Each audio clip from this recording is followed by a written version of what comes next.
टुनटुनी चिड़िया अपने 3 बच्चों के साथ हिमाचल में रहती थी। उसकी छोटी सी जमीन थी जिस पर वह सब्जियों की खेती किया करती थी। इस पर सभी पक्षी अपनी अपनी फसल देखकर बहुत खुश हो रही थी।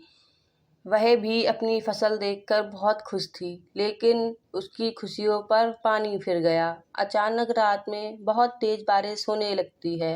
हमने क्या सोचा था, लगता है कि अब एक भी सपना पूरा नहीं हो पाएगा। यह बारिश जल्दी नहीं रुकती तो खेत में पानी भर जाएगा और सारी सब्जियां खराब हो जाएंगी। हमारे बच्चों के किस्मत में क्या लिखा है? अगले दिन टुनटुनी का पति कालू कौवा अपने खेत में आकर देखता है तो सारी सब्जियां पानी में डूब चुकी थी। वह कालू को दांत मांसी अपने घर आता है। बर्बाद हो गए, अपने खेत में पानी भर चुका है, सारी फसल बर्बाद हो गई। अब हम क्या खाएंगे और बच्चों को क्या खिलाएंगे? तीनों बच्चे भूख से तड़प रहे थे। सुनो जी, बच्चों ने कल रात से कुछ भी नहीं खाया है, उनके लिए भोजन का इंतजाम करना होगा। नहीं जा सकता, थोड़ा बच्चों को पानी पिलाकर उन्हें चुप करो कोई, और बारिश को कम होने दो, फिर मैं भोजन का इंतजाम करता हूँ।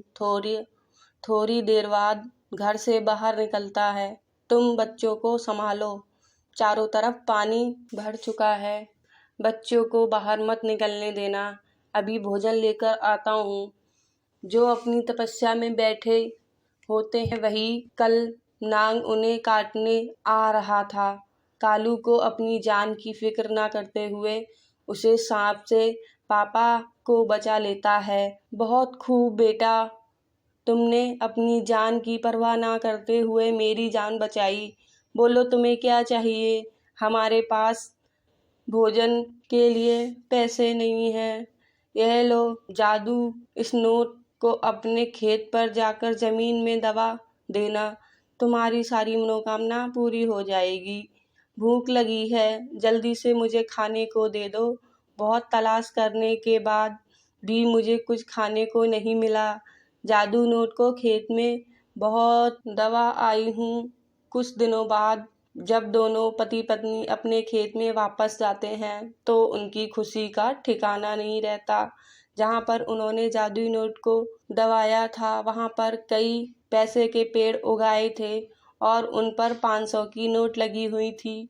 ये क्या? अरे अपने खेत में तो पैसों के पेड़ कहाँ से आ गए? सब आपकी कृपा का फल है। अगर आप उस दिन बाबा की मदद ना करते तो आज हमें ये पैसों का पेड़ नहीं मिलता। फिर दोनों पति पत्नी पैसों को तोड़ते हैं और उन्हें ले जाकर बाजार से कुछ खाने को ले आते हैं, जिससे उनकी बच्चों की भूख मिट जाती है। दोनों पति पत्नी पैसों की खेती करके अपने बच्चों के साथ खुशी खुशी रहने लगते हैं।